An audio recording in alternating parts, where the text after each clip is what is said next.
My best friend of 10 years stopped talking to me for 3 weeks. My crime? I got promoted. I texted him the news like I always did. No reply that night. No reply the next day. When he finally texted back, it was one line. Must be nice, some people just get lucky. 10 years of friendship, reduced to that. I used to blame myself for his silence. Thought I bragged. Said it wrong. Here is what nobody tells you. That silence was never about me. Most people think jealousy looks like competition. Someone telling you straight up they want what you have. Wrong. That person is rare. And honestly, that person is honest. Real jealousy hides behind a compliment with a knife in it. Behind a friend who goes quiet while still smiling at you. There are 7 signs someone is secretly jealous of you. And by the end of this video, you will spot every one of them in seconds, the way it took me 3 weeks to spot just one. Stay until sign 5. That is the one hiding in your group chat right now. Once you see it, you will not be able to unsee it in a single conversation you have this year. Here is sign 1, and it starts with something that sounds like a compliment. Number 1, the compliment that isn't. Have you ever noticed how a compliment can leave you feeling worse than an insult? Picture this. You tell a coworker about your new job. They smile, say congrats, then add one line. Must be nice to have connections. That is it. That is the whole sentence. But somehow it erases everything you worked for. Most people accept that kind of comment as harmless. A joke, maybe. Nothing to overthink. Here's the thing. Your gut already caught what your brain is still trying to explain away. Something felt off. And it did, because it was. Psychologist Claude Steele studied something called self-affirmation theory. When someone's sense of self feels threatened, they look for the fastest way to protect it. Sometimes that means lifting themselves up. Sometimes it means quietly pulling you down instead. That backhanded compliment was not about you. It was damage control for how small your win made them feel. That is exactly what you do not want to miss. The compliment was never about your achievement. It was a qualifier doing the real talking, dressed up as praise so it would not look like what it actually was. This is not about one awkward sentence at the office. It is about a pattern that shows up every single time you win something they cannot. But here is the question nobody thinks to ask. What happens when they stop complimenting you at all? Number 2, the Vanishing Act. I want you to think about the last time a friend went quiet on you right after you shared something good. She used to text back in minutes. Then you posted the good news. Now it takes her 3 days to say, OMG, congrats, with 0 follow-up questions. You tell yourself she is just busy. Everyone is busy. Big mistake. Huge. Most people track the excuse. Perceptive people track the timing. Busy people are busy every day, not selectively busy the moment you win something.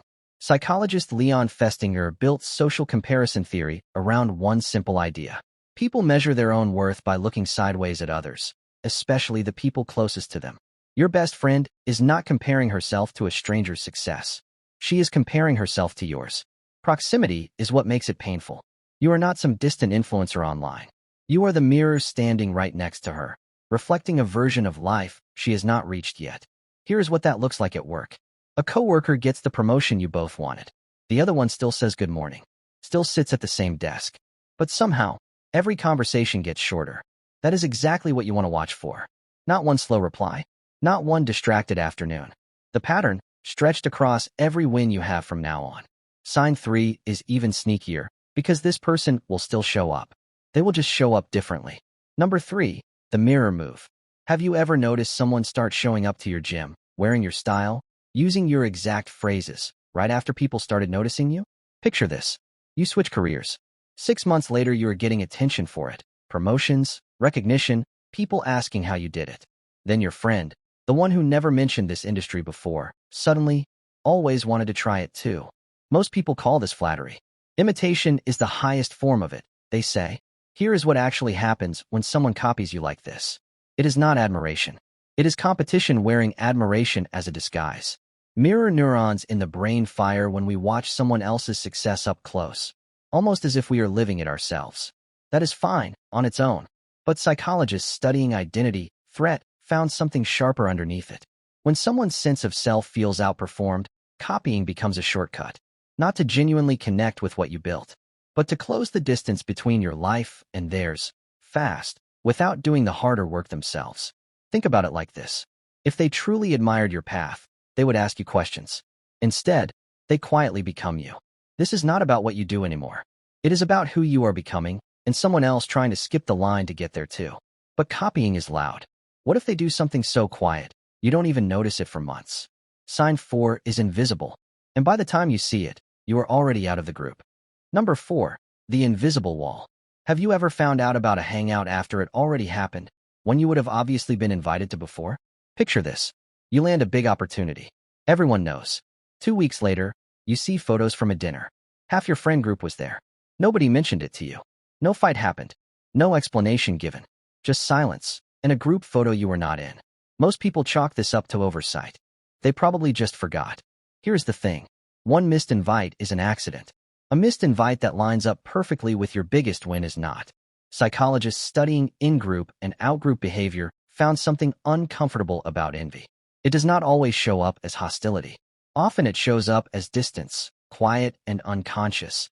A small step back that the person doing it might not even notice themselves. Being close to someone who is winning can feel like a reminder of where you are not. So the easiest fix, without ever admitting jealousy exists, is to simply see that person a little less. This is not about counting invitations. It is about the pattern underneath them. Track whether the exclusion clusters around your visible wins specifically, not just random weeks. That timing is the part most people never think to check. Exclusion is silent. But some people can't stay silent. They have to prove they are happy for you. Too loud. Too fast. That overacting is sign 5. And once you spot it, you will never trust a big reaction again. Number 5. The overcorrection. This is the one I told you about at the start. Once you see it, you cannot unsee it. Picture this. You share your good news in a group. Before you even finish the sentence, one person is already the loudest. Screaming. Clapping. Oh my God, I am so happy for you. Louder than everyone else in the room combined. Most people take that energy at face value. Big reaction must mean big happiness, right? Here is what nobody tells you. Sometimes the loudest congratulations are not celebration. They are damage control, performed in real time. There is a concept in psychology called cognitive dissonance. It happens when what someone feels inside clashes with what they believe they should feel. If jealousy shows up somewhere they cannot admit, even to themselves, the brain looks for a fast way to close that gap. So they overcorrect. They perform the joy they are supposed to feel, hoping the performance will drown out what is actually underneath it. You have felt this before. A celebration where one person's excitement lands a half-second too fast, a beat too rehearsed, like they decided how to react before they finished processing the news. Here is the difference that matters. Genuine happiness does not need volume. It does not need to prove itself. The moment praise starts performing instead of just existing, that is the moment to pay attention. Overcorrection happens to your face. But the worst damage? It happens behind your back. Sign 6 is when they start rewriting your story to other people. And you only find out way too late. Number 6. The whisper network. I want you to think about the last time a mutual friend told you what someone really said about your success behind your back. Picture this. A mutual connection pulls you aside and mentions, almost casually, that your friend has been telling people your promotion was mostly luck or just connections. Not to your face. Never to your face. Only in rooms you were not in. Most people brush this off as noise. Gossip happens, right? Here is what nobody tells you. Gossip like this is rarely random. It is envy, looking for an audience to make itself feel justified. Researcher Hidehiko Takahashi ran brain imaging studies on something called schadenfreude, the pleasure people feel at someone else's misfortune. What his team found was striking. In people who felt envious of someone, the brain's reward centers activated at that person's setbacks, the same regions that light up for personal wins. Reframing your success as luck instead of effort works the same way. It quietly manufactures a small version of that same relief, without anyone having to admit why they needed it. Here is the story that stings the most. Finding out, months later, that the friend who congratulated you to your face had been downplaying that same achievement to someone else entirely. Two completely different versions of the same person. This is not about what they said. It is about why they needed to say it at all. Gossip cuts deep. But there is one sign worse than gossip. Sign 7 is when someone pretends to care about you, while secretly waiting for you to fail. The smile stays on. The knife stays hidden. Number 7. The countdown clock. Have you ever felt like someone was waiting for you to fail, even while they smiled and told you good luck? Picture this. You start a new venture. One person keeps bringing up the risk. Not once. Every single conversation. Are you sure about this? That market seems really unstable right now. I just don't want to see you get hurt. Said with a soft voice. Said like concern. But said so often it stopped feeling like concern a long time ago. Most people take this at face value. They think, this person cares about me. That is why they keep warning me. Here is what actually happens underneath. Psychologists call it projection. It is when someone takes a fear they cannot face in themselves, usually the fear of failing at something bold, and quietly assigns it to you instead. Warning you protects them from ever having to admit they were too afraid to try it themselves. Real concern asks questions and then supports whatever you decide. This does neither. It repeats the same warning again and again, almost hoping you will hear it enough times to quit before you ever get the chance to prove it wrong. This is not about one nervous comment. It is about someone who needs you to fail, quietly, so their own choices stop feeling like mistakes. And once you see that, you stop needing to spot every sign individually. Because this was never really about detecting jealousy in other people. It was about who you become once you stop needing their applause at all. These 7 signs were never meant to turn you into someone who suspects every compliment, every quiet friend, every missed invite. That is not the point of any of this. Here is the actual shift. You stop outsourcing your self-worth to people who cannot handle you outgrowing them. That is it. That is the whole habit underneath every sign we just covered. So here's what you do with this. The next time someone reacts strangely to your win, do not confront them. Do not accuse. Just observe. Watch what they do the next time you succeed, and the time after that. Patterns tell you everything a single conversation never will. Then put your energy where it actually belongs. Toward the people who pass that test. The ones who get louder when you win, not quieter.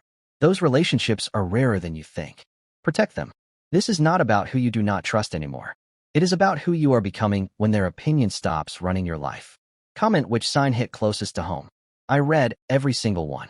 And subscribe, because every week I break down the hidden psychology behind the moments that quietly damage your relationships before you even notice them happening.